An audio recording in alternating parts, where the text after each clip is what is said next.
Ulonkata bati yada tó yẹ kó máa da ifá. Inú tó yẹ kó jẹun ló fi bí pa. Ọba tálá, ọba takuntakun. Ṣàngó, Èṣù, Ògún, Ọya, Ọ̀ṣun. Ìwọ ló ń bọ̀ nílé. Kí ni ṣẹ̀ṣe tán ṣe nílé yìí o? Ó jẹ́ lọ jára.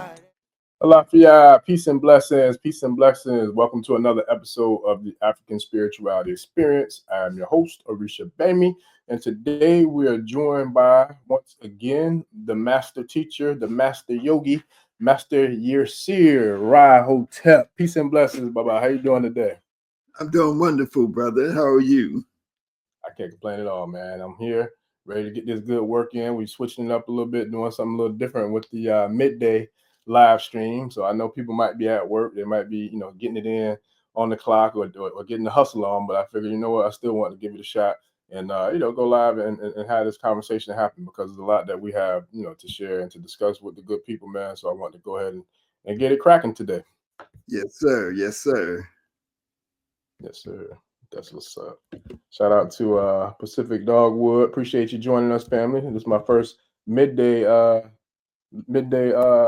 live stream, so I didn't know how many people would be available, but I definitely appreciate you for joining us, bro. He said he was checking us out at work, so that's what's up.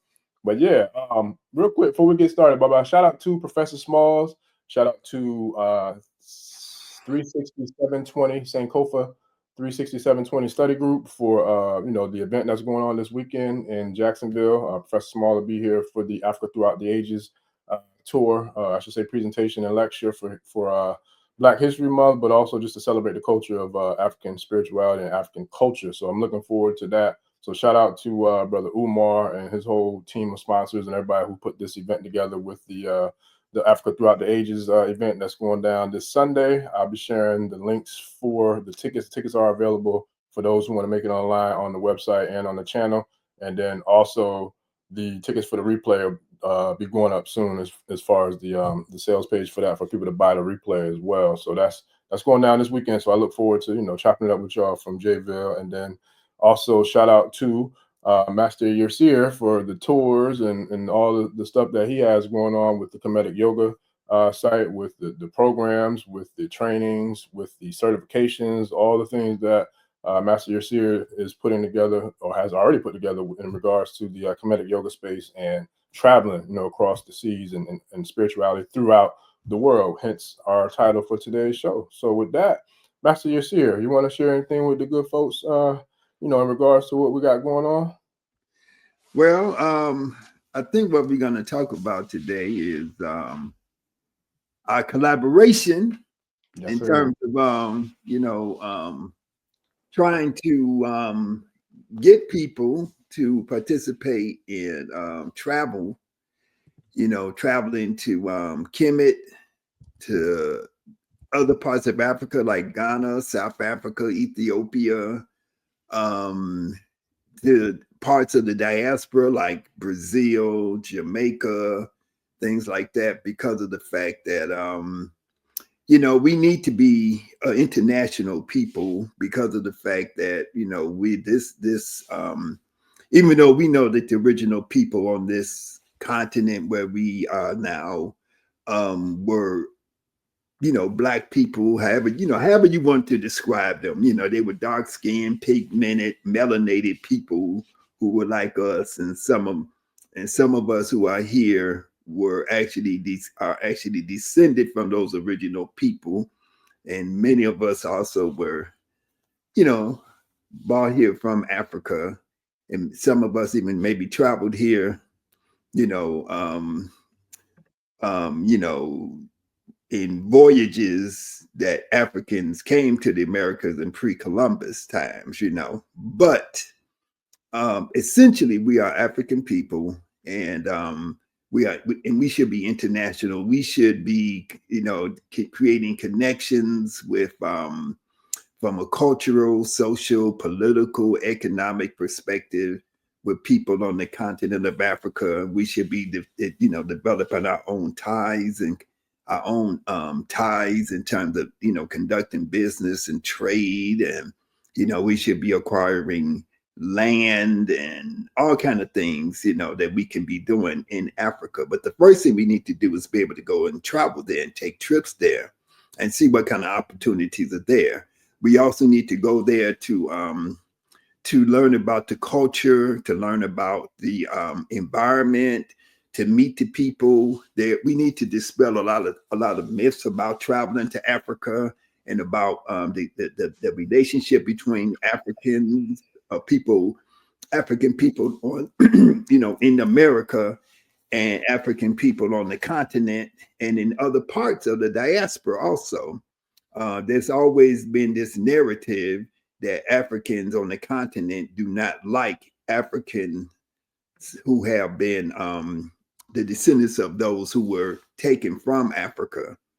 That there is this, you know, there's this fake mythological conflict or idea that we are not connected, that they don't like us, that they sold us into slavery and all this kind of stuff, you know. And so we need to educate ourselves to really dispel a lot of those myths. You know, we need to be able to go to Africa and see people who look exactly like us, who act exactly like us, who think and feel exactly like us. You know, and that's in every situation. You know, you're going to have people who think differently. You may have people who are more brainwashed, who are more miseducated, who are more misinformed, and so on and so forth, right? But, you know, so we have that a lot here, you know, as we can see, you know, with a lot of recent events that's going on. But we also, you know, that also occurs on the continent. But overall, when you travel to the continent, you are experiencing the greatest degree of hospitality, the greatest degree of welcome, the greatest degree of kindness and compassion. You know, when you travel to you know, when you travel into Africa, whether you're going to South Africa, whether you're going to Ghana, whether you're going to Tanzania, Ethiopia, you know, you are being welcomed there in these places, you know. Even going into Egypt, when you go into the southern part of Egypt, and you go into the part which is now called Nubia or Upper Egypt, you know, and you see people who look just like you. They greet you. They call you my Nubian brother, my Nubian sister. They point at their skin and they say, we are the same. You know, so they have a consciousness that this melanated skin makes us have something in common that is connecting us, not just because of the color, but because of what that color represents and what the experience that we have had, not only in the modern times or in recent history, but also going back into thousands and thousands of years ago, and even going beyond into the origin of humanity. We are the original people, and all human beings, whether they are evolved, you know, in here or there, all originated in the same place, and that was in the cradle of Africa. You know, this is where we all emerged from before we started to move throughout the planet Earth, you know, and develop culture and society and civilization, language, science, so on and so forth. You know, we are the original people, and we went everywhere from Asia to Europe, to the Americas, to the Pacific Islands, Australia, New Zealand. We went everywhere, and we are the original people. And so to me, it only makes sense that we go to these places and that we explore and that we really expand our consciousness and our awareness of what does it really mean to be African, or what does it really mean to be indigenous, or what does it really mean to be native, or whatever type of term that you want to use. You know, we have connections, you know, and regardless of where we were born, we should see a unity between ourselves and people that look like us and look similar to us. You know, we are one family, as Sister Betty Jenkins, you know, was saying, you know. I say. Yeah. Nah, that look, it reminded me of that song. Is it Frankie Beverly and Maze? We are one. I forgot that. I forgot who, I think it was Frankie Beverly and Maze and RP to Frankie Beverly, the legend, man. Yeah, that's real. And it's a real thing, you know, as far as the misconceptions too, because I remember when I was over there last year, like just like you said, the love was unbelievable. And it was like it was dope, man. It was almost like a family reunion, but on a international scale. You know what I mean? Like being in a whole totally different country, you know, a continent, I should say. And but the love and the reciprocity, you know, of love was there, and it was like, man, this is dope. And I ain't gonna lie to you, like the most profound thing I think that resonated with me the most is that almost month that I was there was the longest and the most like it was the longest continuous time I've ever spent in my life on this planet of being surrounded by nothing but us, like all melanated people. And I have never experienced that before. Like ever in life have I experienced being somewhere where everybody looks like me. You know what I mean? Where there was no influence, there was no colonialization, there was none of that, you know, the BS that we deal with here in the States. Like it was none of that. And it's just it's a culture shock, totally different culture. Even like the money, like to be able to look at currency and look at money and see our faces on the money, that's huge. Like that really did something to my subconscious because it's like if you were born and raised in America, all you know is looking at money as white people, as white men, and you know what I'm saying, on the dollar. Like that's everything. Every coin, every dollar, it's all them. But when you go to our continent and you see us representing, you know, on the currency and everywhere else you go, and you travel on the highways, the billboards, like everything. It was mind-boggling, but it was a beautiful thing to experience because it's something that I wish for everybody to get the opportunity to experience, you know, that opportunity of being surrounded by us, you know, and being able to kind of be immersed in the culture without any type of influence or any type of tainting of, you know, the pure greatness that is, you know, who and what we are as a people. So that was like one of the things that I took away the most. Like, yo, this is dope. Like, it was powerful. Yes, sir. Yeah, all of those things are very positive aspects of travel, you know. And my travels, they take me to you know, many parts of Africa, but also to places like Brazil. I go to Brazil at least once a year, but now I'm sort of going 2 or 3 times a year because I really because I really feel a strong connection to that place, you know. And Brazil, what's important about Brazil is that it has the largest population of Black people outside of Africa. So you have over 100 million people of African descent who live in Brazil, you know. And one of the things I try to look at when I go there is, you know, because I work with some historians and people who are more knowledgeable about the history of that land than I am. And one of the things you know, because see, one of the things that, you know, one of the controversies that we have, and one of the things that kind of divide people in terms of these questions is, you know, indigenous versus those who were brought over here, you know, during the time of the transatlantic slave trade. And, you know, you have some people who try to say, well, you know, the transatlantic slave trade was a myth, you know. And it's like, you know, it's not a myth. This is something that happened, but that doesn't mean that there were not indigenous people who look like us, you know, here already before Columbus, before the transatlantic slave trade. And so what we have to do is sort of merge those two ideas together and stop fighting over it, you know, because people make these, like they try to make the term Afrocentric or African-centered into a negative term. And it's not a negative term. You know, it's just talking about, you know, it's given a relationship between, you know, between something, but it's not saying, it's not exclusive. It's not saying, oh, we only came from Africa. We know, there's been many scholars who have talked about the fact that the original human beings came from, the original human beings were us all over the planet. So it's not a controversy.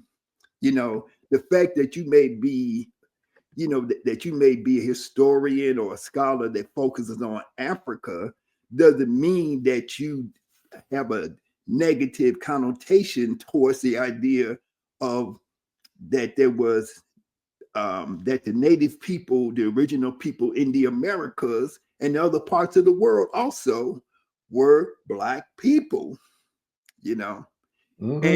and what you also have to bring into the mix is that there were waves of people who traveled from Africa prior to Columbus, and traveled across the oceans and established, and settled here, in the Americas, America, Central America, North America. These are historical facts. So being African-centered or Afrocentric, as they say, that's not a negative. That's just somebody who's focusing on studying things, Right. And they just have an African-centered perspective. But at the same time, the idea that we are native people, we are native to this whole planet. Some of the, one of the greatest African-centered scholars was Ivan Van Sertima, and they did research into the African presence in Asia, the African, the pyramids and the temples of Cambodia and Southeast Asia, the Khmer people and so on and so forth. These were people who were Black.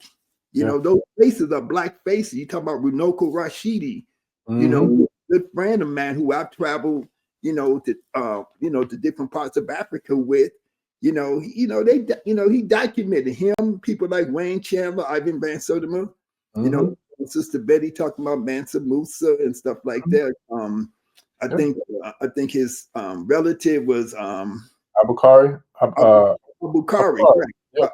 And he took hundreds of ships, if not thousands of them, across the ocean and came into the Western Hemisphere. So we have to understand the complexity of our history, not just have a very dogmatic single type of perspective. Perspective. So with our, so with the tours that I try to, that I do, the travels that I do, I try to explore these things and really try to come to a unity. We don't need to be fighting. We need to be connected together. And when we travel to Africa, when we travel to Brazil, when we travel to the different islands in the Caribbean and stuff like that, we need to have a perspective that we are one with these people. And we don't need, and one of the things that these travels do is that it helps to cleanse you of your Americanness. Because oftentimes what you find is that when we travel to these places, we find that we have some of the same attitudes towards the people, the common people, that the white folks have. I call it the ugly American syndrome. Can you say that again? You call it what? What is it you say?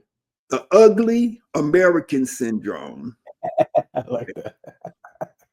Now, for y'all who's younger, you may not have heard the term of the ugly American, but this is the term that came out in the 50s and 60s that was describing how Americans would come to other places in the world and would display their arrogance and their feelings of superiority and talking down to people. And I've noticed Black people from America doing that when they travel to Africa, when they go to the islands, or when they go to Brazil or wherever, And so that's one thing. And so it gives you a chance to really become introspective and look at yourself and see what aspects of my own personality or my own makeup do I need to change, you know, because of the fact that I've been infected by this American virus, that even though I appear to be a Black person and I may even have on some African clothes and carry myself in a certain way, but I still have some aspects of my psychology that I need to change in order to truly be African. What does it mean to be African? And stop getting upset and the people that says we are the natives, they don't, we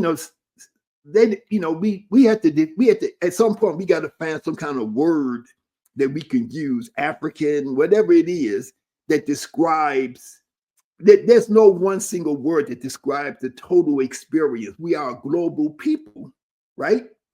We are the original people of the entire planet Earth. The original people of Asia, China, were us, right? DNA, all of the science is demonstrating that. So if we just use the term, to me, when I use the term Africa, I am not talking about just the confines of this continent on the map that people call Africa today. To me, Africa is the entire world. Africa is a consciousness that goes beyond the borders of this one place that transcends all of the borders of the world, And so Africa is a consciousness. It's not just these borders. You could be African if you are native to Jamaica, if you're native to Trinidad, if you're native to Brazil, you are still African, because that is the original place where all human beings come from. It does not mean, oh, you're only there because of the transatlantic slave trade. And that's something I'm, in my conversations with my friends and colleagues and stuff, that was a conversation I'm trying to have, because I think we have to articulate and work out these issues and these questions, stuff like that. Gotcha. Yeah, no, that's real. And then I wanted to share too, one of the posts that I saw that you had put up, I think last week from, I want to say it was from Facebook, but it was powerful because I don't know if somebody asked you the question or Spirit led you to share it, but you were speaking about the term Kemetic yoga and like what, kind of inspired you to not just coin that term, but also to trademark that term for your, for your company and for your business, which I'll be sharing the the link. Actually, I already shared the link to the website in the chat already, but I'll share it again in the chat throughout the live stream, and I'll put it on the show description as well. But I'm gonna share with the tribe, how deep your inspiration, motivation, and your purpose in this whole Kemetic yoga and, the African experience, in regards to everything that you just shared, in regards to how it's a lot bigger than just a continent, it's a consciousness. And I love that. That's actually a dope term too. But so to share that, fam, I'm gonna share this real quick. Baba Master Yesir coined the term Kemetic yoga decades ago in order to protect the unique system that he created based upon the studies and travels that were performed and the documentation of the internal practices of our ancestors. Even though we began with the term Egyptian yoga, it started with a certain group of individuals who have never studied with us. They never consulted with us or even spoken with us, and started to publish books using very poorly articulated representations of our ideas, practices, taken from the video called Egyptian yoga that had not been protected. Other phrases such as Smai Tawi were taken from the Senegalese master Babacar Khan, who started to use this ancient African term that means to unite for the philosophy of the practice of yoga from an African perspective in the 1960s. The initial articulators of Egyptian yoga, Smai Tawi, African yoga, and Kemetic yoga, who are Dr. Asar Hapi, Master Babacar Khan, and Master Yesir Ra Hotep, respectively, are, if rarely ever, properly accredited for the knowledge by the public, who have seen these terms as just as nebulous phrases that can be just used, twisted, manipulated into whatever form they so choose, often to make a profit. Numerous videos exist on YouTube produced by individuals who have zero connection to the Kemetic Yoga global movement and no real experience with the actual practice of Kemetic Yoga and no actual Kemetic Yoga content. The Kemetic Yoga movements and postures and the approach to the practice of movements, postures, and breathing, energy flow, diet, cleansing, fasting, and self-development are all the products from Master Yesir's scholarly efforts and on my own internal discoveries from, and I'm paraphrasing Master Yesir, from practicing my unique downloads from the spirit world, rule of the four, breathing, geometric progression, ma'at, the ka, the Tekken sequence, morning ritual, sesh pose sequence, goddess pose are some of the unique ideas articulated in the system I dubbed Kemetic Yoga.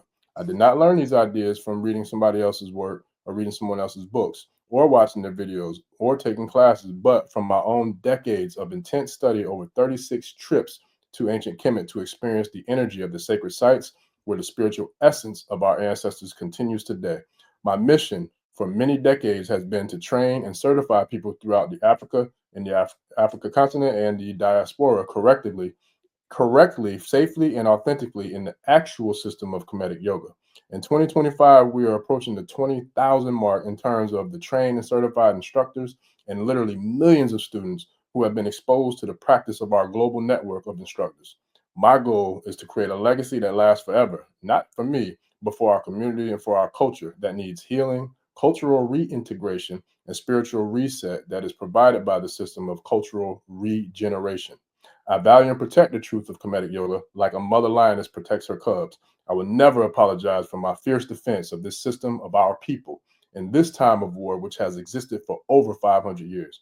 Kemetic Yoga was born from our struggles in the 60s and 70s to be a tool of improvement of our health, our well-being, our ancestral and cultural and spiritual connection to fortify us in the battle for true liberation.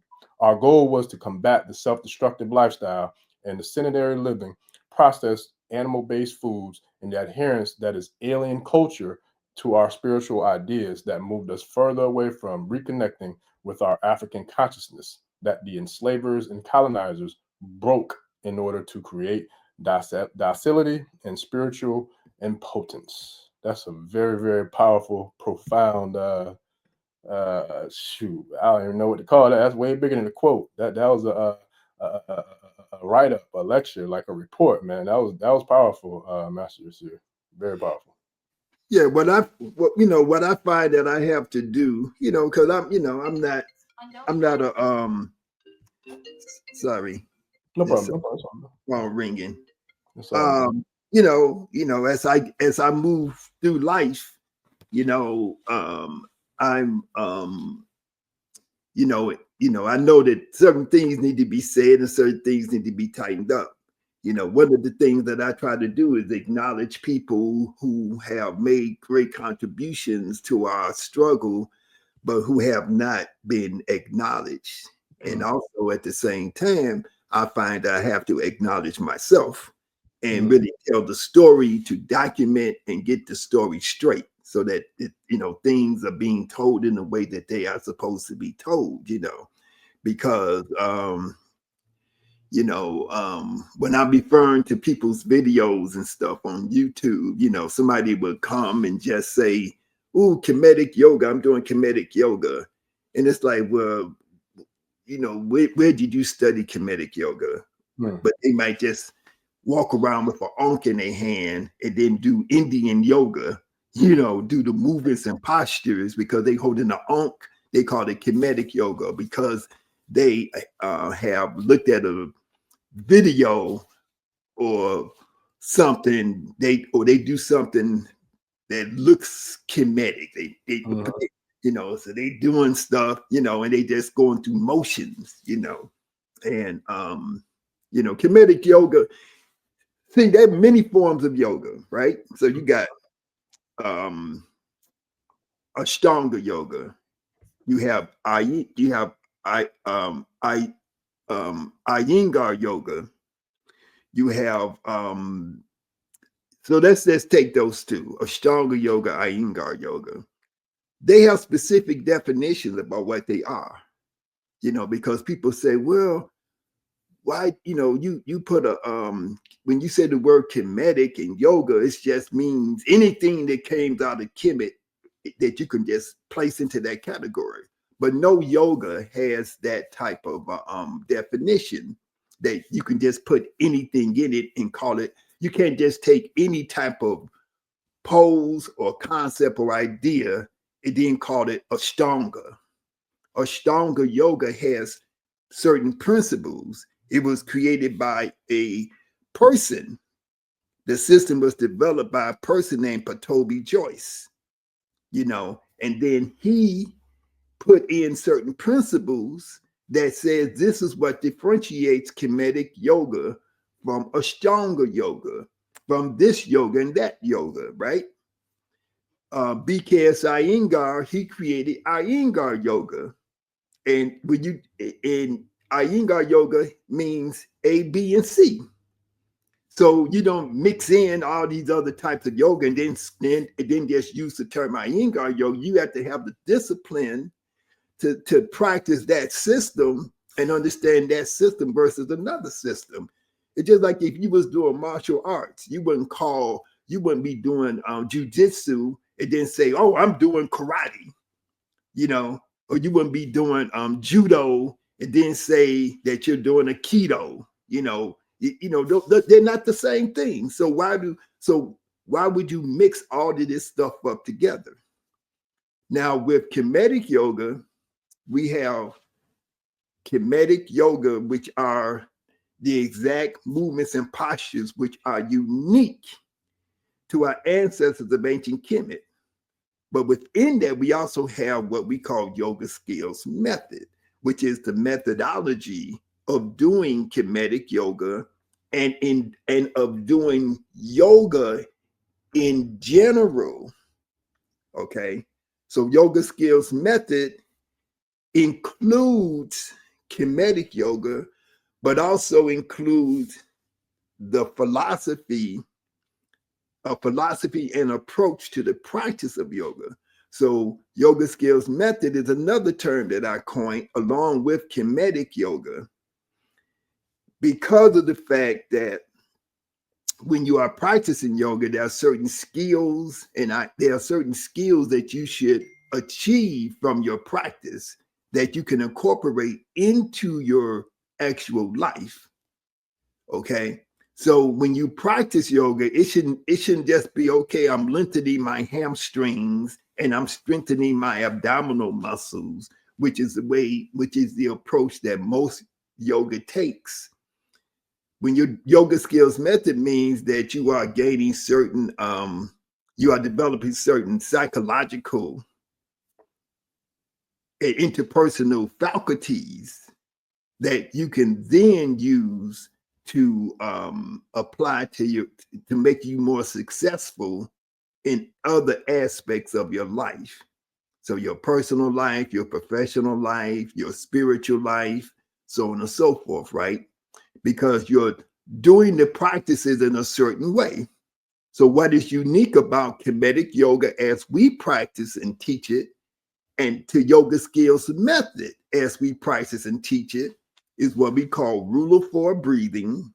That means that when we breathe, that the natural component of a single breath is 4. Inhalation, or pause after the inhalation, exhalation, and then a pause after the exhalation.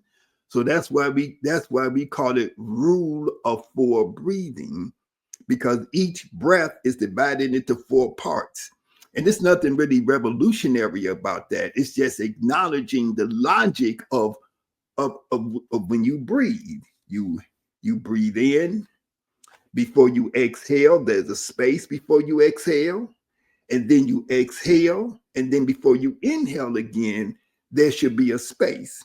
So what we do with that concept of rule of 4 breathing is to make that a very conscious effort on the part of the practitioner. And what making that a very conscious aspect on the part of the practitioner does is that it makes you very, very conscious. It makes you very, very aware. And it also gives you control over your breath, which in turn gives you more control over your thought, right? Over your thoughts. Because what we say is that the more you control your breathing, the more you can control the physiology of your body, the biochemistry, which in turn allows you to control or affect the biochemistry of your brain, which then allows you to control your thoughts and your emotions, and really get to the point where you are shaping your own consciousness, you know. And so rule of 4 breathing is very, very important from a whole lot of perspectives. When you start to break it down, you start to break down the science of what it means to really breathe.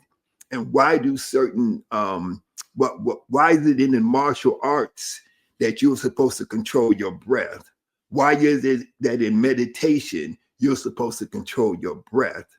Why is it that in various types of trainings, from athletics to even military training, you're trained to control your breath? Because there's this connection between controlling your breath and consciousness, right? So, rule of 4 breathing and then geometric progression. We recognize in Kemetic yoga that the movements and postures that our bodies go through, when, you know, in terms of the movements, in terms of, because all yoga is not just physical, but I'm just going into the physical aspect of it in terms of how do you perform your movements and postures. You do them in a manner which is geometric. If the purpose of you doing your movements and postures is to develop your body, is to allow your body to gain a greater level of alignment. That alignment is important because that alignment helps to facilitate the flow of your blood circulation. Okay, if your back is hunched, if you have tension in your shoulders, you know, if your neck is, if you have these different deformities or abnormalities in your body, it cuts off the flow of blood. Blood carries your oxygen. Blood carries your nutrients. The blood is not going to be able to get to your brain to make you alert to the degree that you need to be successful in everything else that you do if the blood can't make it through there, right? So if that muscular tension is there, the blood can't make it. If your body is misaligned, you're going to have a cutoff in the flow of nerve energy. You have your nervous system, you have your central nervous system, you have all of your peripheral nerves that go and feed into all the organs and different muscle groups and so on and so forth throughout your body that are connected from the central nervous system.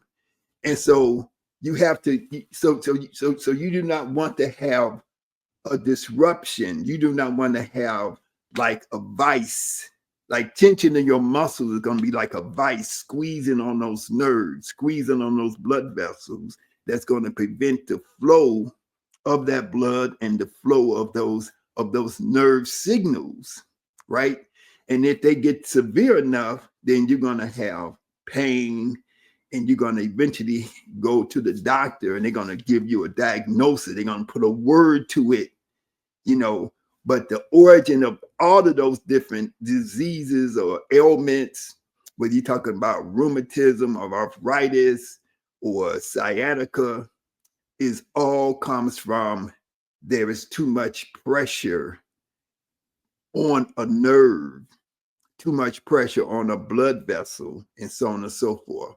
So when we say geometric progression, we are taking the body in the way that the body is made. The body is made geometrically, and we working with every joint. We working with each finger. We working with the hand, the palm. We working with the wrist, the elbow, the shoulder, the neck, the vertebrae, the cervical vertebrae of the neck. We're working with the entire spinal column. So when you see somebody doing Kemetic yoga in the way that it is supposed to be done, you can see that it is very distinct.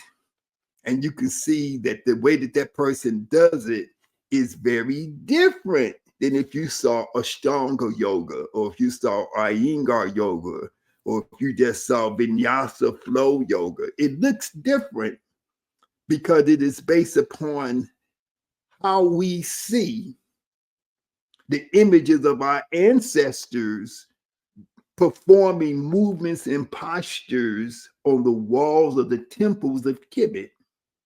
So when we go to Kemet, we look at the walls, we look at the images, and we show you this is yoga, and we explain why this pose is yoga. Now, a posture or pose that you see on the walls of the temple, you may see somebody symbolically doing a certain position and so on and so forth. One of the mistakes that people make is that they think in a mono way. They have blinders on. They think that things in Kemet, they think that symbols and images that they see in Kemet only have one meaning to them, the literal meaning. But what we know is that there is a literal exoteric meaning, and then there is an inner spiritual esoteric meaning to everything. There's dual meaning, sometimes there's triple, quadruple meanings to the same image that you're looking at, to the same symbol that you're looking at. And so we can see the language of yoga expressed in the images of our ancestors, both in the images of the human body that we see doing certain positions, and also in the symbols that we see, like the Ankh, the cobra or the wajet, the snake, the uchat, the eye, so on and so forth, So we see, so what we try to do is try to break these things down and interpret them. And we're not bound by, there's only a single explanation for what we're looking at. And then the other part of it is that,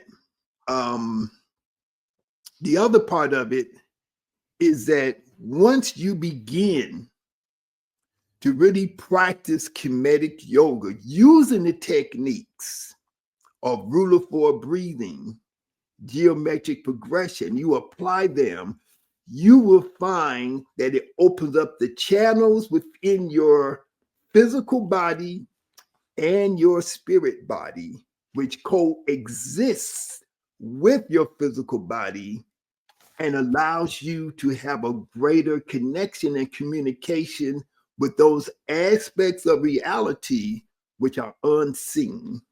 And so your psychic abilities, your ability to have more greater insight and understanding, your ability for precognition, for telepathy, all of those things that in this culture they try to cut you away from by calling them ESP or calling them the devil, right?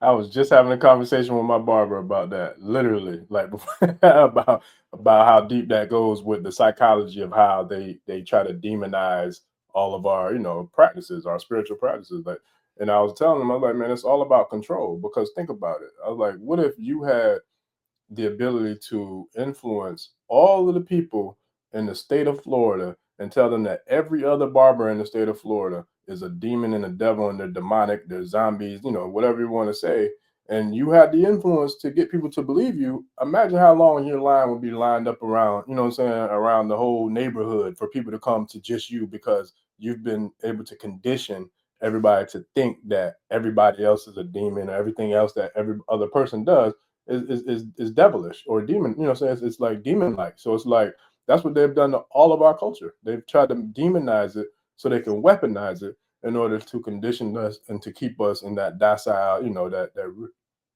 real, just like zombie type of mentality, and it's sick, but it's the truth. Right. And so, and so they see, we all have natural abilities. Like in this Western culture that we are raised in, they say that you have 5 senses, right?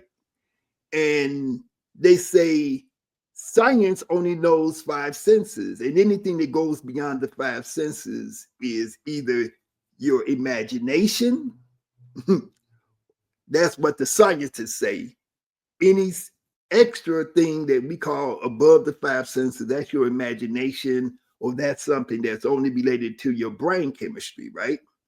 So you're imagining and your interaction of your brain chemistry with the environment and so on and so forth, right? And then the religious people, they say, oh, well, that's the devil. The devil is talking to you and trying to deceive you by allowing you to be able to know something before it happens, right? To being able to predict something or to feel something or to really receive information about truth or reality, right? So they say that's the devil.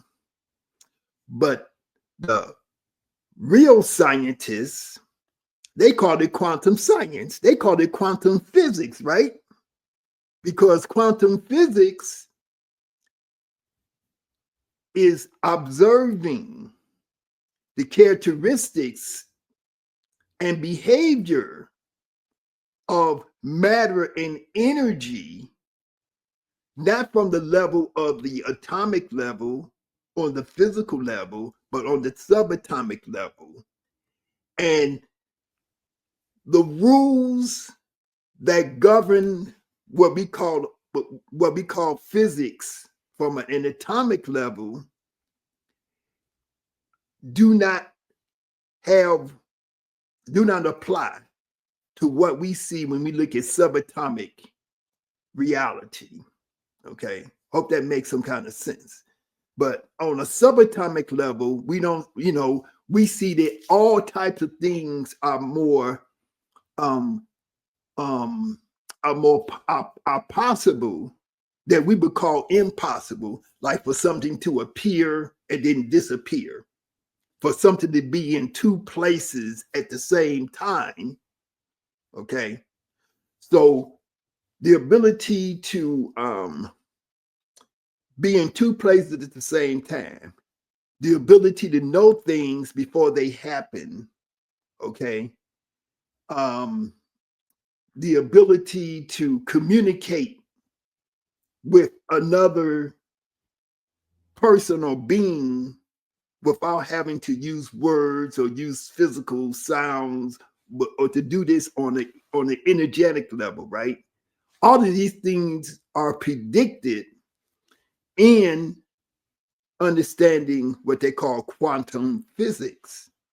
And that's what our ancestors was working on. When you're working with your yoga, your deep meditation, your Tai Chi and Qigong, and all these things, you're operating on the level of quantum physics.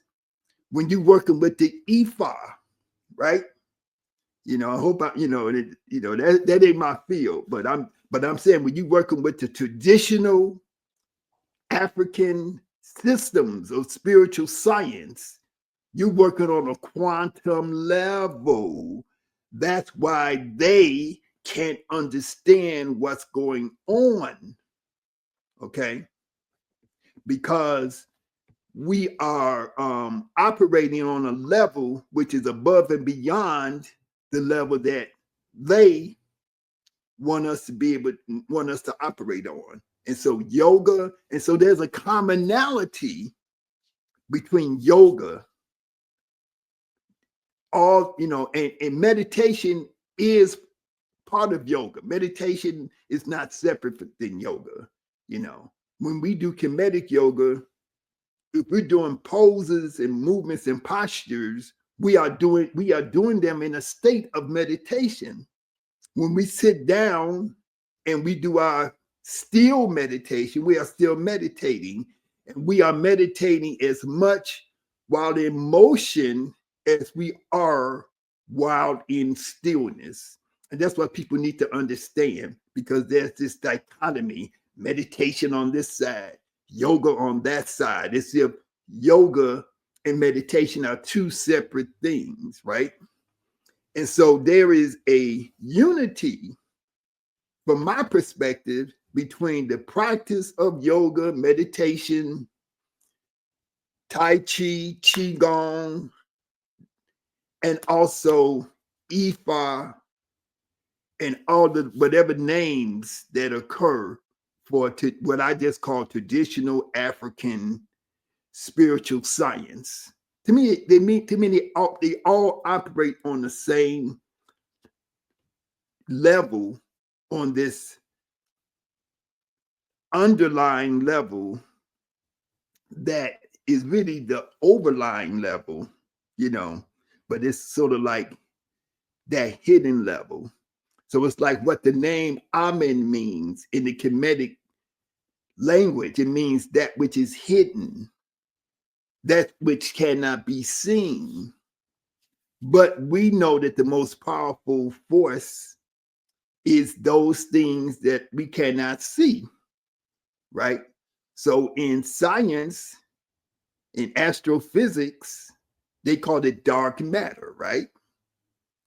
And they call it, when you look off into space and you see darkness and it looks like it's just emptiness, according to astrophysics, that emptiness is full of something which the eyes and the telescopes cannot see, but they can be detected using certain, methodologies. And that's what they call dark matter. And so in the Kemetic concept of the dark matter would be Amun, that which is hidden, that which cannot be seen. And that's how this idea of the unseen evolved into what in Islam they call Allah. So you never see a image of Allah, because Allah is not supposed to be portrayed and all those type of things, right? So, so we had to make those correlations, and that's why we travel to Kemet. That's why we travel to Ghana. When we go to Kemet, when we go to Ghana, when we go to Brazil, when we go to when we go to Ethiopia, it gives us an opportunity to examine the ideas and concepts that exist in the spiritual seat, in the spiritual sciences, So they don't practice. We as Black people, African people, Native people, Indigenous people, whatever you want to call us, we don't practice religion. We practice spiritual science, because the sciences that we practice have a result that can be manifested in the physical world. Okay, it's not just a belief. Oh, I believe this. My faith tells me this. And all that kind of stuff, right? You're working with a science that where you can affect the physical world, where you can affect the material world using non-physical, energetic means, right? Coming from the mind, coming from consciousness. And you can know information. You can bring information into you, right? And so you hear a lot of people, they may smoke some weed, they may take some little, mushroom stuff, and they say, oh, I had a download, I'm not saying they don't have downloads, but, it's much more to the science of actually making that connection to the spirit world than just being high. And then saying, oh, whatever thoughts or feelings or emotions or ideas that you received or came into your mind because you was as a consequence of being high, you know. So the thing with yoga is that you're not using a substance at all. You know,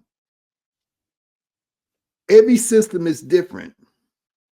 But with yoga, you're using your breath, which is your own natural internal energy and your own natural interaction with the environment, because we are enveloped. We are enveloped in a medium of air, which we cannot see. We cannot even notice. We're breathing air, but air doesn't even have a smell that you can. There's something. It might be things in the air that you can smell, but air itself is odorless, right? And so, but this is, so this powerful force that we are enveloped in, that we cannot even live without for more than 5 minutes or unless we are going to expire, right? Yeah. At the 5 minutes. But we never pay attention to the power that's in that is imbued in this substance that we cannot see, we cannot touch, we cannot smell, we cannot hear. When we hear wind, that's not the air. We don't just hear air, right? Yeah. We hear the wind, but that is not the same as hearing air, right? Yeah. And so, but we can experience the breath, the air, what in ancient Kemet was called shu, through using the science of proper breathing. And that's what we do with Kemetic yoga. We not only experience the true power of the breath, but we also utilize that power to allow us to change reality for us, to create our health, to create our well-being, and to create our own consciousness. Because one of the things that we as human beings are instructed to do by our ancestors and by those forces that inhabit the spirit world is to liberate ourselves from the deception that is created in our consciousness by the events that take place around us.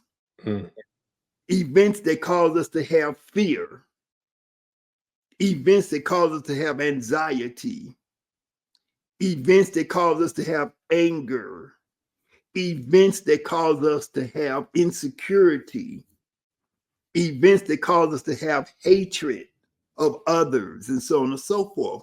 All of these different forces that shape that consciousness is coming from our society and the cultures that we live in, right? So under the religious system that dominates in the Western world, we are taught to feel guilty. Oh, I feel this way, so I should feel guilty about that, right? I'm attracted in this way to something. I should feel guilty about that, right? So when you do something that makes you feel guilty, oh, I committed a sin, and so my sin, I have to go to this person and confess my sins to him so that he can talk to God, and then I can be forgiven. It's called a game. It's called running game on people, And so oh, I have to go and be, have them put this water on my head and say these words, or else when I die, I'm going to go to hell and burn for eternity. You know, so they use that fear, they use that guilt to control us. And so for me, in my opinion, from my perspective, we are instructed by ancestors, and we are instructed by the divine forces to go beyond and overcome those, you know, that type of consciousness, and to create our own consciousness in a way that actually allows us to have power and allows us to really relate to divinity in the way that divinity is supposed to be related to. And that's what Kemetic Yoga is. That's what Kemetic Yoga does. You know, that's what Kemetic Yoga does. I share. No, that's powerful. And the tribe is loving it, man. Like a lot of powerful information. And it's like I can't say enough how many times I've been in nature, like in practicing spirituality or, you know, in communing with spirit, and like spirit makes its presence known. Like literally there's been times when I'm speaking to people or even divining, and the wind will pick up at certain levels of, you know, the message that's being delivered. I'm like, yo, you know, that's spirit speaking to you, right? Like it's been multiple rituals that I've done out, you know, in nature, and you can feel the elements play a part or play a role in whatever, you know, is going on in regards to that particular ritual, whether it's an offering, whether it's, you know, a divination or whatever the case may be. I've been able to feel the presence of nature, and it's actually made its presence known by the subtle, you know, calmness of the wind blowing, or maybe the wind might even blow with a little sense of force, or the clouds coming over to give us, you know, shade for, you know, a certain period of time. Raindrops might fall in regards to you know, what's going on, but it's a very powerful, very powerful connection, you know, that we have with nature. And then even when you look at the Neteru, you know, the Netures of Kemet, they're called the Neteru because of the foundation of nature, you know. And so it's real deep, you know, in regards to how deep we go and how deep our ancestors have paved the way for us in regards to showing us everything that you just broke down in real time, especially in like the hieroglyphs, you know, in regards to the pyramids. And I was just giving an analogy, I want to say last week, I think it might have been a divination. I was saying how, you know, the Odu in E5, the Odu E5 is not much different from the hieroglyphs of ancient Kemet. I'm like, because you would have to be a scribe who can not only create the hieroglyphs that are, you know, on the pyramid walls and that are, you know, that are engraved within a lot of different monuments in ancient Kemet, but you would also have to know exactly what that particular deity or that particular pose or whatever it is you're looking at. And so for me, I was trying to paint the picture about the Odu and how that's also connected to the Orisha, just like the hieroglyphs are connected to the Netures. So it's like somebody who has any sort of like history or genetic, you know, DNA that, you know, are of melanated descent, we're going to naturally be gravitated towards the pyramids, and we're going to naturally be gravitated towards the hieroglyphs because it's encrypted in our DNA. And then also that's in turn what can kind of help us to identify different aspects about the hieroglyphs. So if you know who Imhotep is, if you know who Asar is, if you know who Aset is, if you know who Heru is, you're going to know when you see that symbol that even if you can't interpret what that message is saying, you're going to know who's saying it or who it's about, because you can interpret who that being is. And that's what I was sharing with them in regards to the Odu. The same thing with the Odu. If you have an Odu that's, let's say if it's Oshe, like that's going to be talking about Oshun. Or if it's Obara, you're talking about Shango. So it's like we can tie messages to deities or to items or things based upon the correlation that we can kind of, you know, make internally with the communication that's already embedded within us, that's encrypted within us because of our genetic, you know, bloodline, our genetic spiritual makeup. So it's deep, man. And everything that you're saying, it's like it's resonating with everybody, because like one sister said, I think it might have been Sister Betty was saying, and if it wasn't, forgive me for whoever it was, but they were saying I think they had to have surgery, and they were doing some of the work that you were talking about, and that it's made a huge difference in regards to them, you know, being able to kind of overcome that surgery. So it's a very profound, you know, practice, and very profound, you know, healing modality that we, you know, we have access to, that we've been blessed with, man. So I definitely salute you and the work that you're doing, you know, with this. And I can't wait to get my training on so I can learn, you know, how to utilize this practice as well. Yeah, and that's the practical application of these things. You know, I'm having surgery, but now my surgery is better, or I'm getting a better, even though I need this surgery, my outcome from it, my chances of recovery, my chances of a quicker recovery and a better, fuller recovery are enhanced because of the fact that I've been doing these practices. See? And that's what people don't understand, you know. Sometimes, sometimes we get so dogmatic. We say, "Oh, I'm not even going to have a surgery." Well, maybe sometimes you might need surgery. Our ancestors invented surgery. Yes. You know, they were doing surgery on the brain, surgery on the eyes. They were doing all kind of different surgeries. So the key of it is knowing, it is knowing what you need to have, and then helping your body to recover and heal from it. You know, everything is about balance. It's not about dogmatic thinking, you know. And so you have to find balance, you know. When you're raising children, you might have children who have special needs. You got to make decisions. Yeah. You know, and a lot of our work has been with working with children with special needs, children with the elderly, the so-called elderly, Population. Yeah, people with substance abuse and addiction and things like that, all of those things are things that we can utilize Kemetic yoga for.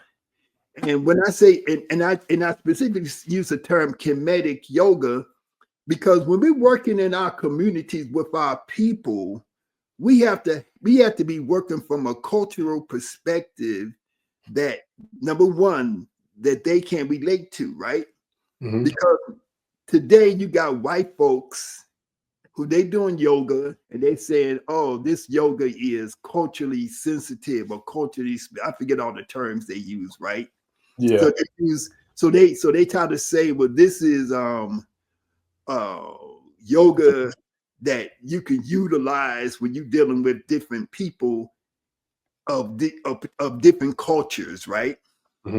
And I forget the term, I'm sort of spacing on it. But the thing about it is that Kemetic yoga by its nature is like that. Kemetic yoga by its nature is what you would call trauma informed, so we don't have to have we got to have a trauma informed class so we can work with the people who have experienced trauma. The practice of Kemetic yoga itself was developed in order to heal the trauma that we have experienced throughout history, and that is operating within us on a subconscious level, on an energetic level, on a spiritual level. How do we overcome this trauma? How do we overcome the self-destructiveness that is a consequence of our experience of that trauma? So our substance abuse and our reliance upon substances that we have to take on a daily basis just to make it through the day. Okay, that is an outcome of the trauma that we have experienced. And so how do we wean ourselves and bring ourselves away from that? So there is a science to doing those things, to recovering. When we do Kemetic yoga, we don't use the methodology or the ideas that come from India. We don't talk about Shiva. We don't talk about what's his name, the blue man. We don't use their deities and their ideas, right? Use ourselves. So we use the story of our Sar. Yes, sir. We use the story of our Set. We use the story of Heru. We use the story of Heteru. We use the story of Ma'at. We use the story of Tehuti and Seshat, you know, and we talk about Shu and Nut and so on and so forth, right? Mm-hmm. And these are our models that we use as our archetypes that allow us to have a guidepost upon which we can build our consciousness.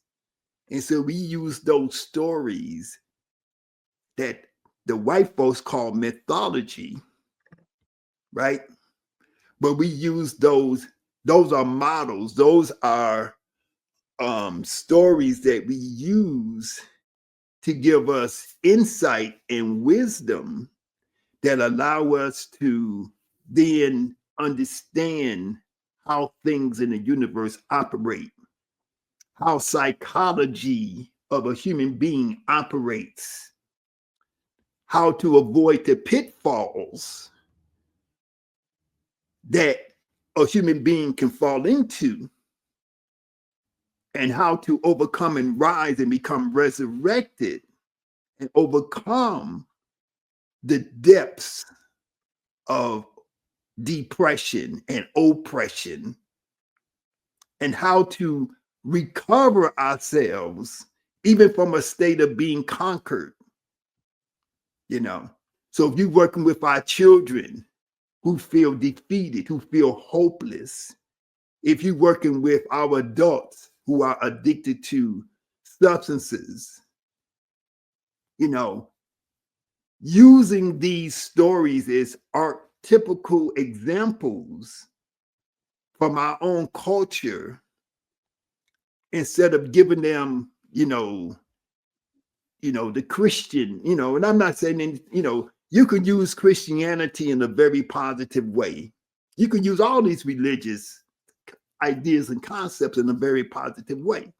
But what we don't recognize is the power of what we can draw from our own ancestors and how we can use those in very powerful ways that may be more powerful than anything else.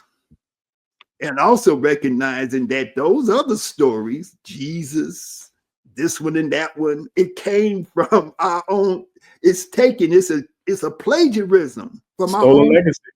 Yeah. It's a stolen legacy. So let's go to the source instead of going to going to something that's been it's a copy. Yeah. No. Whitewashed. Yep. And so that's what we say, and if we're going to practice, if we're going to practice Christianity, then practice in the right way. Understand that this person who they call Jesus is based upon a person who had this type of complexion. Mm-hmm. Yes, and what did he really say versus the mythological things that they said he said. That part. And then, so if you're going to choose that model, then choose it, from a place of authenticity and not from a place of how it was used by oppressors to keep people down. If I am a Christian, for example, I'm not going to feel guilty. I'm not going to feel like, oh, when I was born, I had a stain on me called original sin, right? That's game. That's the game they try to put on you.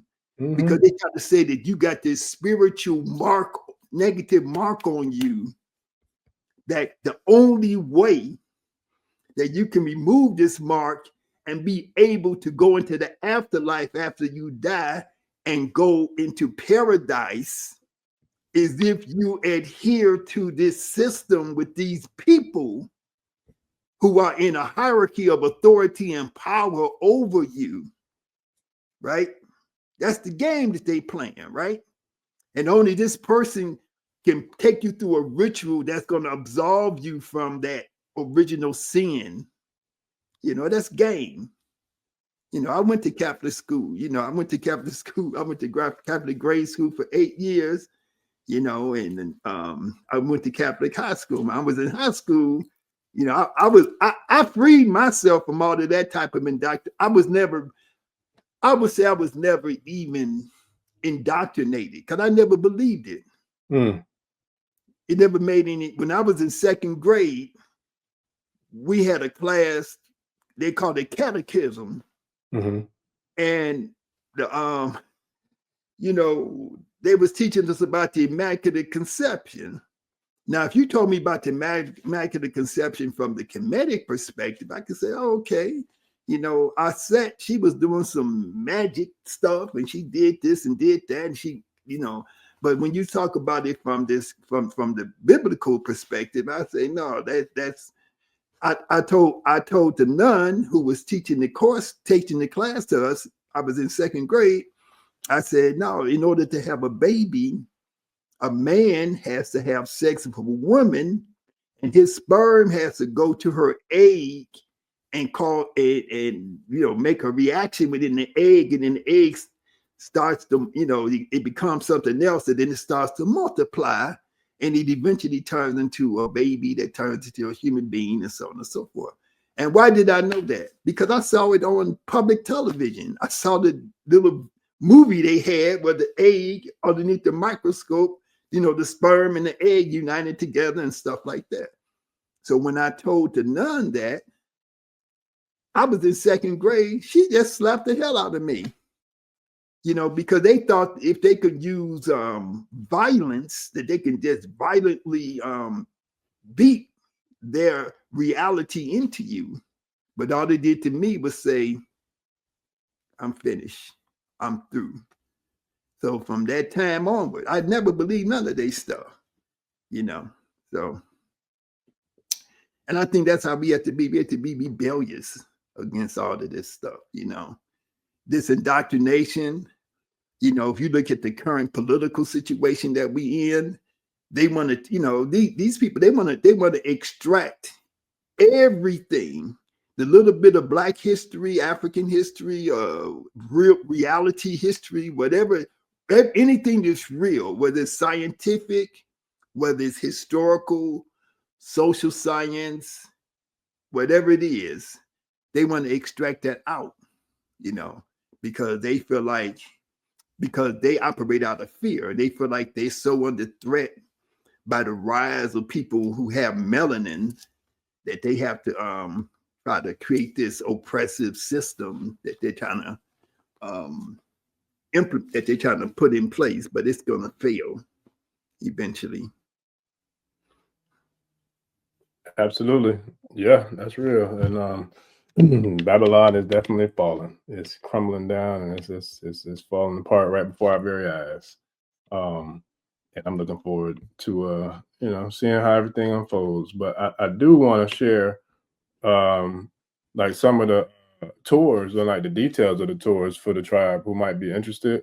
Master Yesir, should I start with Ethiopia, or where would you like me to go in regards to like letting them know about some of the different, you know, different tours and different trips that's scheduled? But I guess if we go in a chronological order, Ethiopia would be first. Okay. So we have Ethiopia coming up, which is going to be April. And I don't know if you got the dates there, but I think it's like April 19th. Yes, sir, to the 30th. Yeah, April 19th to April 30th, 2025. Yeah. And so we're preparing for that trip now. And so this trip, Ethiopia is, you know, very significant because that land has been identified as the place where the oldest, and I'm gonna couch this in what I think is a proper language, the place where the oldest known remains of a human being, of a modern human being, has been found. So our earliest ancestor, right, of people that look like us has been found, right? And so when we go there, we're going to visit museums. We're going to visit archaeological sites. We're going to visit cultural sites, so on and so forth, related to ancient Ethiopia. Ethiopia is a place that has never been conquered and colonized by Europeans, right? And so it holds a very significant place in our global culture. It's a place that was looked upon by, people who are now called Rastafarian, as being, related to this idea of Zion, this idea of representing this place that was unconquerable, and so on and so forth. Also, they have certain types of architecture of churches that are built what they call rock-hewn churches. And so the earliest Christianity, African Christianity, came out of Ethiopia,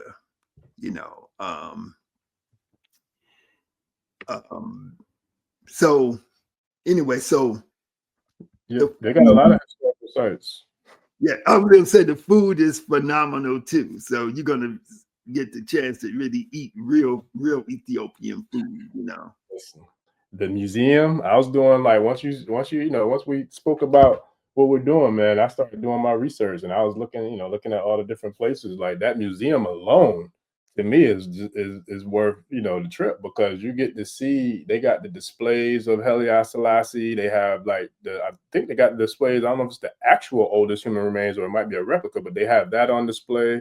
Like they have some very powerful exhibits in that museum, and I cannot wait to get there, to see and to experience all of the culture and all of the energy and the ashe, that is, because Ethiopia, is like the genesis. That's like the baby, the cradle of humanity. You know what I mean? And you can quote that by researching Dr. Ben's work, Dr. Clark's work. There's so many of the elder scholars who laid masterful work down for us to pick up, and pick up where they left off with putting the information and putting the knowledge out there that they work so diligently to put in place for us.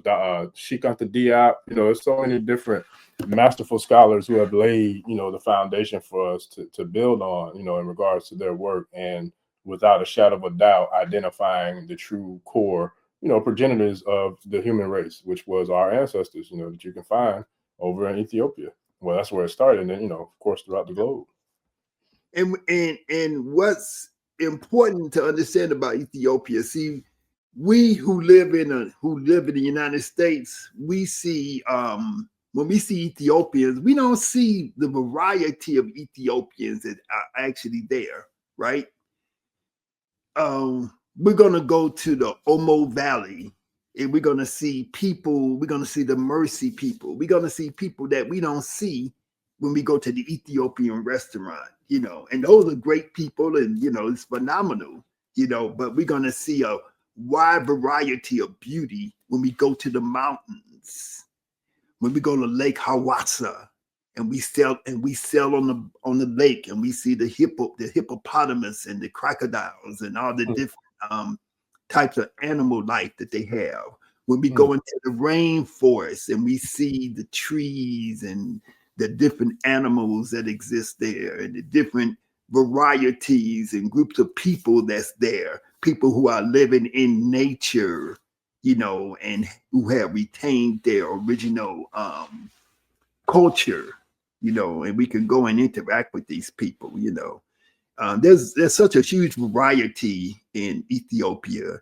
You're going to see modern cities, modern highways, clean places, uncluttered.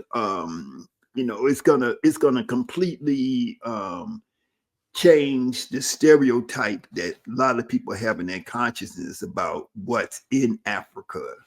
You're not going to see nobody starving with flies on their mouth and their stomach, sticking out. You're not going to see crazy stuff like that. You know, in fact, I've never seen that. I've made 60 trips to Africa. I've never seen anybody in that type of condition, you know. Me either. And you know what? I hate to say this, but I have to say this to be perfectly honest. And I haven't been to nowhere near as many places as you have, but the few different countries that I have been to in Africa, I've actually seen more homeless people than I did when I was in Africa. Like by far, honestly, not even close. You know how many people I could drive around the corner, you know, from my house to go to the grocery store and see somebody who, you know what I mean, might be living homeless or you know doesn't have a place to live. And I'm not saying I live in the most luxurious neighborhood in the world, but I don't live in the most, you know, the most raggedy one either. You know what I mean? But it's like I see more of that here in the United States than I do in Africa, and especially in California, where they got a whole, you know, epidemic of people who are homeless with, you know, the way the prices and homes and all that stuff is out there in Cali. So it's like it's all forceful conditioning, you know, that we've unfortunately been, you know, they've been trying to indoctrinate us with. But that's a Yeah. real thing. Well, you see, in terms of homelessness, you see more homeless in like you say in the U.S. When I go to Paris, the first thing I notice when I get to Paris is that it stink. It smells like piss. Okay. I've heard that, man. I've heard it's bad too. Like the stench. Yeah, and you know, because people, you know, I ain't even going to all the reasons. Yeah. But Listen, everybody watching, they know. Yeah, going to London, you know, you see homeless in Paris. You see homeless people. In London, you see homeless people. Now, I went to South Africa, and I went to a city called Pretoria. Pretoria is the city where the one that's running all this shit now you know, what's his name? Musk. Whatever, however you pronounce it, you know, I ain't gonna, you know, I'm gonna pronounce it my way, you know, you know, whatever, you know. But anyway, so Pretoria is the city which is a stronghold for the Afrikaners, right? So that's their city. When I went there, they were homeless. They were strung out on meth, or whatever type of drug, dirty, laying in the street. And the Africans was walking around in shirts and ties and stuff. And these Afrikaner white folks, they was laying on the ground begging from these Africans. You know, you have a tremendous homelessness problem with, at least it appeared to me from just looking at it, amongst the whites there. And they seem to be all on drugs and alcohol and stuff. You know, I don't know what their problem is, but then you got this buffoon, this pretend smart person, you know, who just made a lot of money. His family made a lot of money exploiting Africans. Now he's over here talking about he's gonna cut this and cut that, and they're trying to make a law that says that they can bring all of the all the white South Africans over here. You know, they putting out all of the darker skinned people, and then we want to bring these other Afrikaners over here. It ain't gonna happen. Well, he already made it. But that part might happen because they can control that. But I also saw the president said Trump can go F himself. Like he didn't say it in those words, but he pretty much said, screw you. Y'all not calling no shots for nothing over here. Like he pretty much like, nah. Yeah. Mm-hmm. But I'm just talking about what they talking about, what they trying to do. Yeah. Eventually, all the stuff that they trying to do is, you know, because they're buffoons, you know, to put it, you know, just bluntly, they're buffoons, and they're working against nature. They're working against the tide of humanity, you know. Mm-hmm. And it's like they're gasping. They're taking their last gas. Yeah. They're flashing around and stuff like that, trying to do something. But a Hail Mary last ditch effort to try to muck up the planet, you know. Yeah. So, and they're gonna, you know, I believe they're gonna do some damage. They're gonna, you know, some people, you know, people are gonna suffer from certain things that they're doing. but in the long run, you know, that day is over, you know, and that's it. And so what we need to do, we need to be traveling, we need to be learning and finding out. So if you don't have a passport, go get you a passport. Because they're gonna try to, you know, I anticipate they probably try to make it harder for you to even to have a passport. Yeah, because they want to keep everybody here so they can do what they want to do, you know, and be in control and manipulate. Yeah. So get your passport and come travel with us to Ethiopia. We're going in April. So every April, you know, if you can't make it this April, we're gonna go every single April. Okay, that's gonna be our time to go to Ethiopia and take that tour. And then after Ethiopia, in July, we have well, first thing we have in July is Soul Yoga Fest in Chicago. So that's going to be July, I think the 13th. It's on Saturday. So every second Saturday of July, I mean every July on the second Saturday, that is going to be Soul Yoga Fest in Chicago. It's a free yoga festival. Health, wellness, culture, music festival that we put on in Chicago for the last 15 years. And so this Soul Yoga Fest is going to recognize my 50th year in the field of Kemetic yoga, right? And so last year, you know, we had Queen Afua, and you know, we honored her for her contribution and stuff, you know, to our community, is, you know, through the things that she does. But this year we're going to focus on me, you know, because, you know, somebody got to do it. So I'm acknowledging myself and my 50 years. So that's what I'm going to celebrate, 50 years. Okay. And so the other piece is that after that, we have our summer retreat in Jamaica. And so that's going to be, you know, and again, I don't have the dates right in front of me. I don't know if you see them, brother. Yeah, no, I'm looking at them. Well, I put the link to the calendar, so they, like, if they want to go to the Soul Yoga Fest. So like each event or each thing that we spoke about, I put the link in the chat. But what was the last one you was talking about just now, Bubba? Healing Sun Kemetic Yoga Retreat in Jamaica. Okay, I'm gonna pull that. So that's going to be we do that twice a year, and so that's going to be July. Hold on 1 second. I'm pulling it up now. Okay. For some reason, I don't see the Jamaica one. I see Ethiopia. I see Ghana and Kemet, and I see Brazil. Jamaica might be under teacher training and certification. Okay. Oh, okay. Oh, okay. Yep.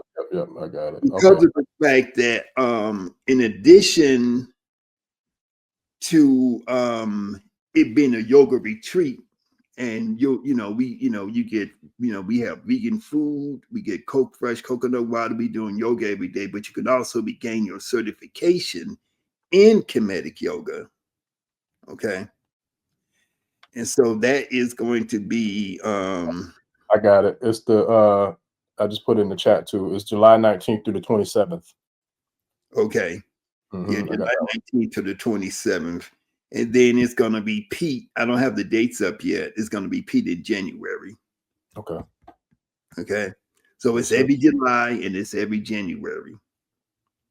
Okay. And so I call that an immersive experience where you will be able to get up in the mornings, practice Kemetic yoga, meditation, and really become immersed in the practice that you can learn for yourself. And you know, and you can learn to teach others.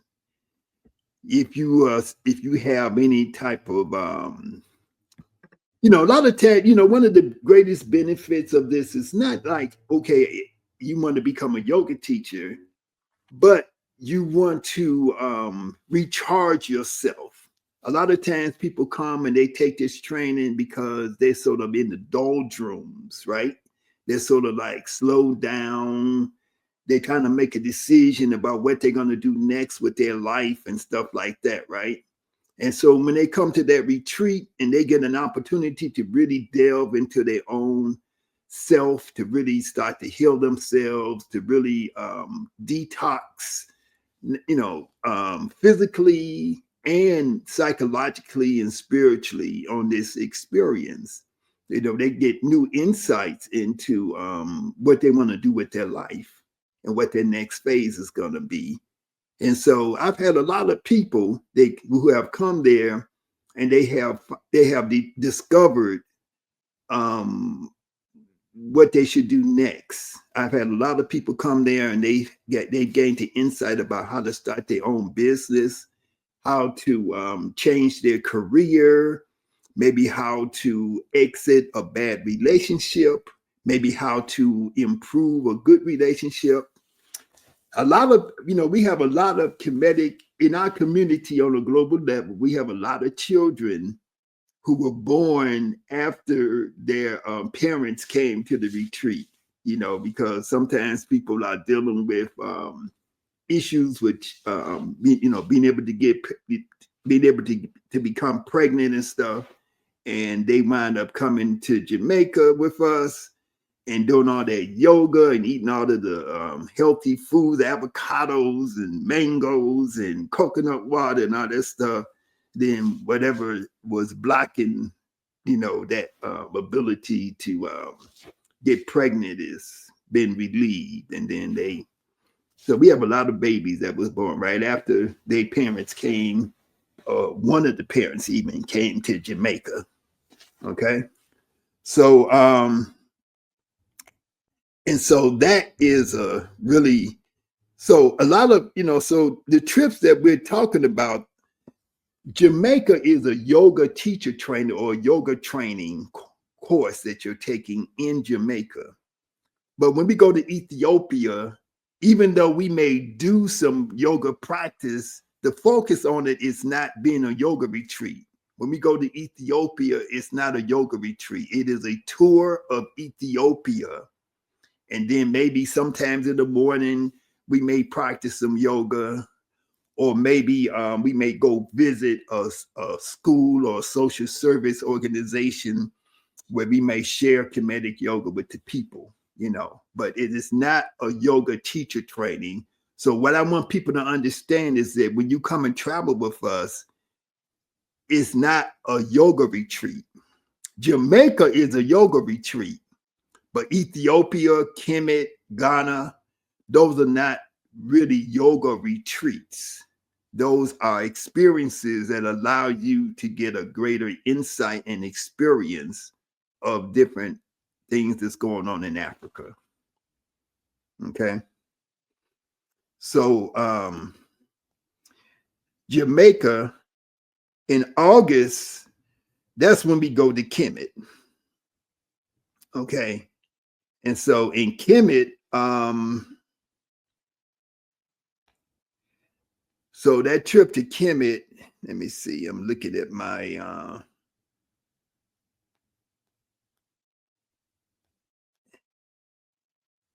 it's called Land of the Pharaohs Tour of Ancient Spiritual Tour of Egypt.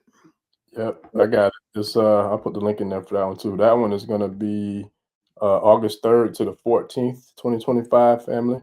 So I'll put the link as well in the chat, and then it'll be in the show description for the family who watches the actual episode upload as well. So I have all the links in the show description and in the chat for everybody, family, for every one of the tours, as well as to Baba Master Yesir's website for any trainings or any courses, or you know, any of the information that we shared today. You know, you can go visit the website in order to you know, get your your certification training, or if you want to do the online, and then you also do what, a couple of I think like live workshops per week. You do like what, couple, like one or two different workshops per week.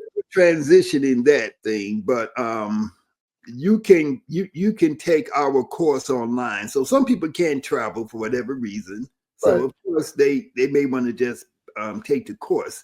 Now you can take the online course if you want to become a teacher and get certified at the 200-hour level. But if you do not want to become a teacher, you just want to learn Kemetic yoga and become immersed in it and work at your own pace.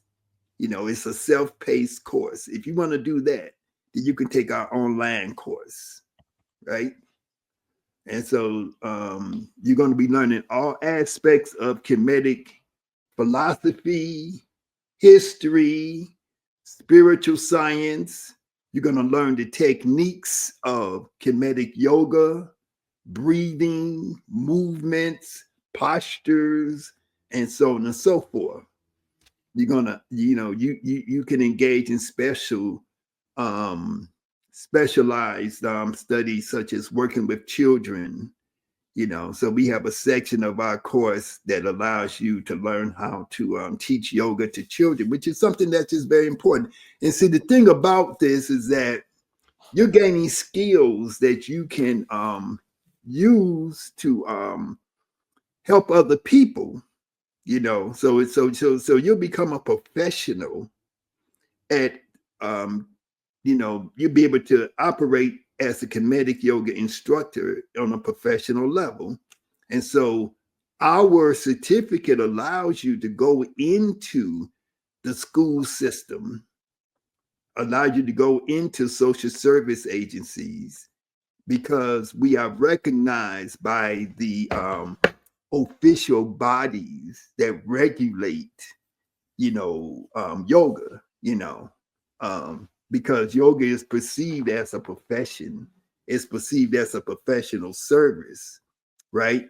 And so you need to learn anatomy and physiology. You need to learn about safety and quality assurance, because you're teaching people things with their body. Every year, a lot of people get injured from practicing yoga. So our school, Yoga Skills School of Kemetic Yoga, is the only Kemetic yoga program which is going to allow you to go into school systems, right? Because because when you go into a school, they're going to ask you, well, are you affiliated with the Yoga Alliance? And your school has to be, meet the standards that are laid down by the Yoga Alliance in order to become a member of the Yoga Alliance. Okay. And so that's why I trademarked the name Kemetic Yoga. And that's why I put our school with the Yoga Alliance, so that people who take our courses have opportunities to actually teach in places that other people who just take a kind of bootleg Kemetic yoga, or somebody with the word Kemetic yoga, and then they just paying money to somebody, and then they're not able to actually teach.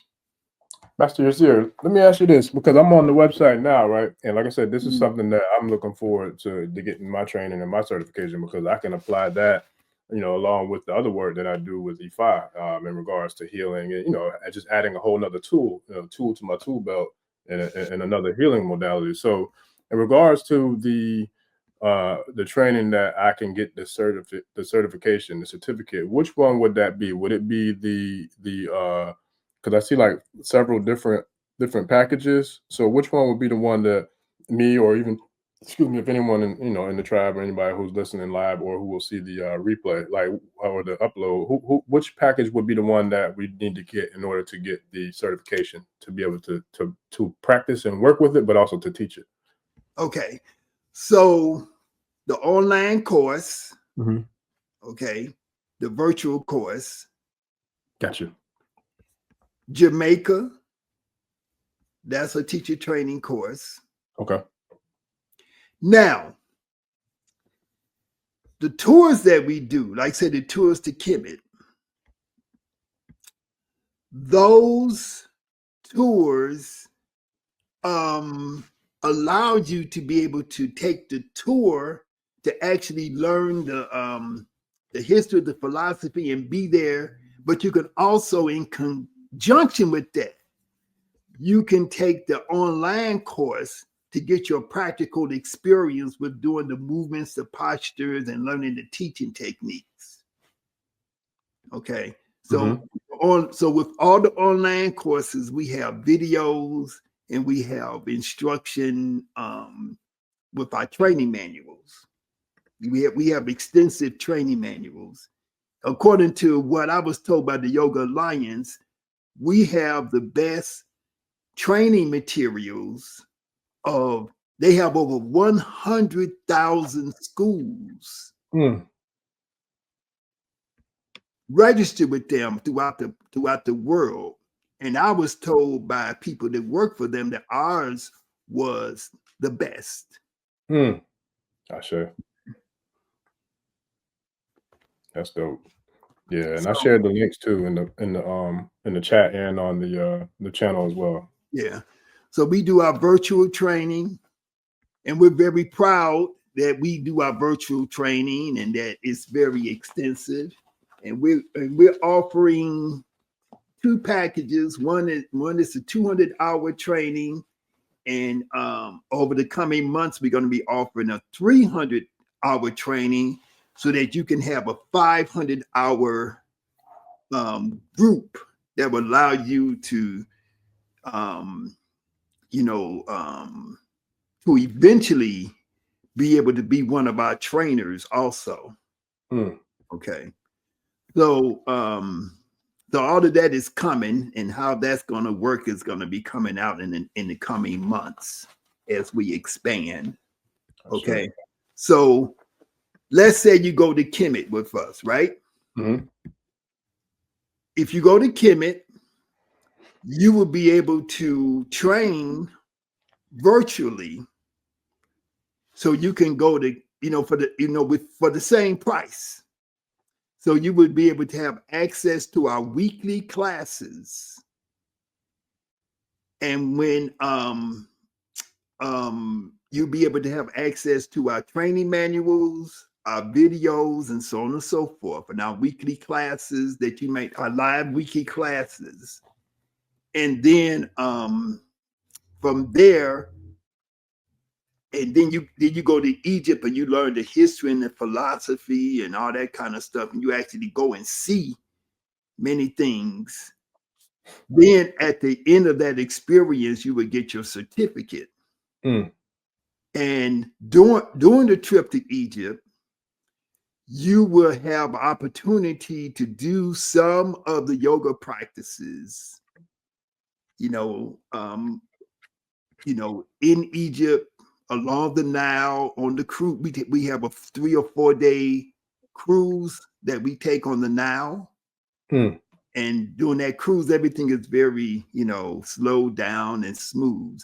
So we have a lot of time to practice on the cruise, as we're going down the Nile River, But at the end of that experience, you would get your certificate that allows you to teach, right? So you can do your certificate virtually, or you can take any other trips, whether it's Ethiopia, whether it's Egypt, or whether it's Ghana, and you would get the same thing. In Ghana, we have more opportunity to take a day here and a day there where we actually practice in a Bree. We go to a place called a Bree forest. It's like a botanical. They call it a botanical garden, but it's like the rainforest. I call it the rainforest. Because it's like, it's not like when I think of a garden, I think of like this little small place, but this is like a big many miles of forest, Right. hundreds of thousands of trees and plants and stuff like that. Okay. That's So what's that's up. that's how that works. So if any of the tours that we do, you are able to get your certification as a practitioner and as a teacher of Kemetic yoga. That's what's up. So if they go on the tour, that's automatic. Is now this is the last question. But if they go on the tour and they come, let's just say to Kemet, right? So would that be a separate price that the person would have to pay, or is that included in the price? Like once they say if they bought the Kemet Ancient Kemet tour in August, would the training and the certificate be included with the package or the price of the tour, or is that like an extra? It's included. Oh, okay, that's what's up. It's included. That's what's up. That's dope. Yeah, that's powerful. Yeah, we got to do it again, man, because I know you when do you leave? You leave out tomorrow, right? To go to I'm going to Brazil tomorrow, the 15th of February, and I'll be back on the 1st of March. That's what's up. And I'm going, I'm going to do some, wherever I go, whenever I go anywhere, I always have to do some kind of teaching or something, but I'm primarily going there so I can, recharge myself and relax a little bit, and stuff like that, That's what's up. So, but also I'm going to be, when I'm there, I'm going to be looking at, I'm always, wherever I go, like especially like in places like Ghana, but also in Brazil, I'm looking at opportunities for us to have land or to have a presence there to live, because I think that it's important that we look at expansion. I don't say we should move out of America. I say that we should have options where we can go wherever we want to go, whenever we feel like going. And if we decide that we want to leave and go away permanently, we got that option. But we need to start setting up these things. We need to start to explore.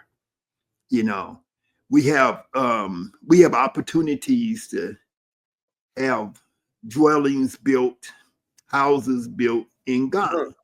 Either in the country someplace or within the cities of Accra, within the city of Cape Coast, wherever, those opportunities exist. And I work with people in those, in Ghana who can make all of those things happen at a price which is much more manageable than building something from scratch in the United States.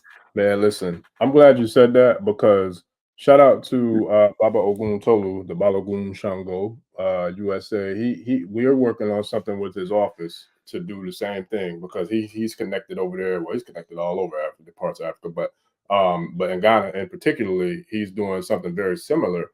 With we'll be doing tours and things of that nature, but as well as the investing and buying land and properties, etc. And it's funny because I literally just had a conversation earlier today before doing a live stream with a client that same thing, was saying that they want to get some business, some properties, outside of the country, and Ghana was one of the top on the list. I'm like, yo, let me know because I got a few different connections, with people that is doing that in Ghana. So the fact that you said that, that's divine, I feel like divine time and divine alignment, because even Brazil, that's somewhere I would love, to look into doing the same thing. So it's like, listen, we got to do another stream just on that alone, I think, because there's a lot of people who I've spoken to personally that I know are looking for other, countries to buy land, buy properties, or maybe even start businesses, but definitely to like buy properties because of what you just said. And that's facts.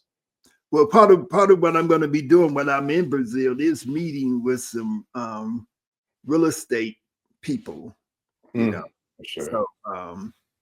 So because I was tasked with some of my people, they tasked me with the job. I've been tasked with people in my in my community who want me to find somebody who can communicate with them in English about real estate opportunities, because one thing you can do, you can even rent a place in some of these, some of these countries like Ghana and Ethiopia, you can rent places out for like, For a the few love. $100 a month, Yeah. $500 a month. Mhm. And even And if nice you're not, places too. yeah, even if you're not there all year, you can Airbnb. also have somebody else. You can use it as an Airbnb and stuff like that. Yep. So that it can be making you some money while you're not there.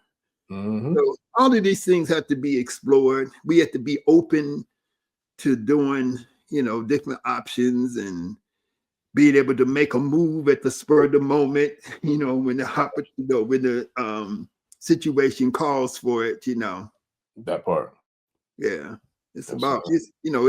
it's not about survival, it's about survival plus prosperity, Yes, sir. you know. And having options. Yeah. Having options and being able to be versatile and flexible with, how we live and how we move. Yes, sir. No, that's what's up, man. I definitely I appreciate you taking the time, and as always, phenomenal feedback, phenomenal input from the tribe. I was, like I said, this is the first time I've done a midday live stream, but clearly I can see it's something that I could start doing more often because people are tuning in even during the middle of the workday. So now that I know that, I definitely look forward to sharing a lot more live streams and episodes during the middle of the day as well, instead of just in the evening. So that's a new revelation that unfolded today. So I appreciate that. And I appreciate you, for the time joining us, sharing the jewels, the wisdom, the knowledge, the nuggets, and everything that, everybody appreciates so much when you stop through. And then also, I appreciate the opportunity, to work with you to, make this thing happen.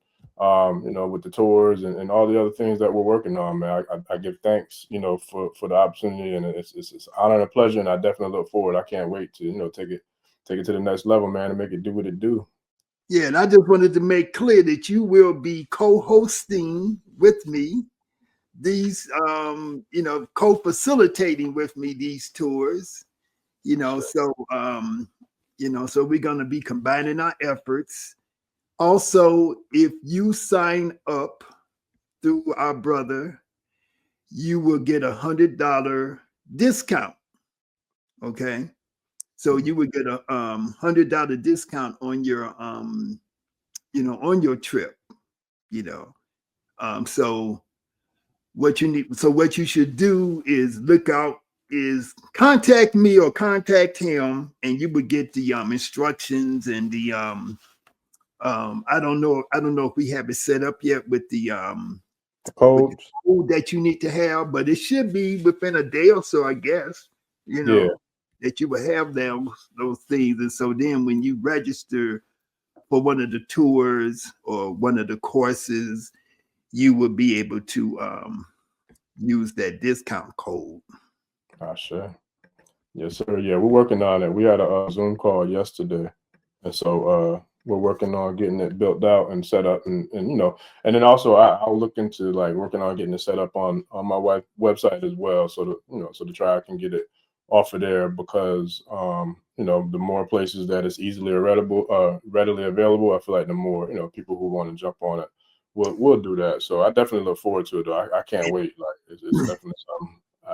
Man, it's a blessing, and I give thanks for the opportunity. And what I want to say also is that our thing is to partner with people and then create our community. So if you're a person who has a network of people, or you have a group, even if it's your family, we can offer you a certain rate on the trips to accommodate your family members or your group, where you can have a discount and stuff like that, or even earn a residual, or what you call it, Commission. a commission. Yeah. That's what's up. On the people that you refer.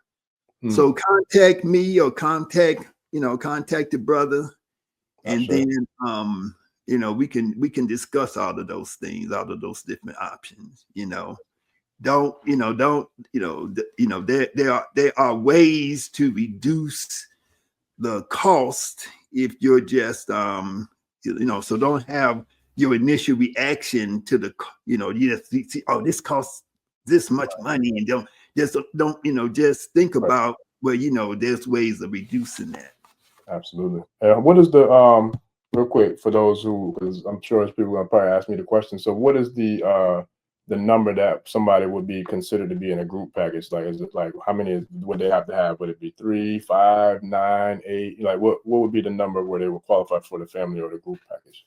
Like, say if it's like, I would say two people, because it's like a husband and a wife. I mean, it's like people that's out here, so I try to work discounts out for people, Gotcha.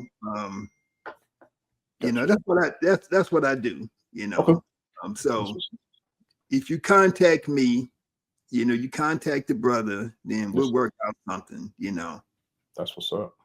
Yeah, man. So I'm looking forward. We're gonna make it do what it do, babe. We're gonna make it do what it do.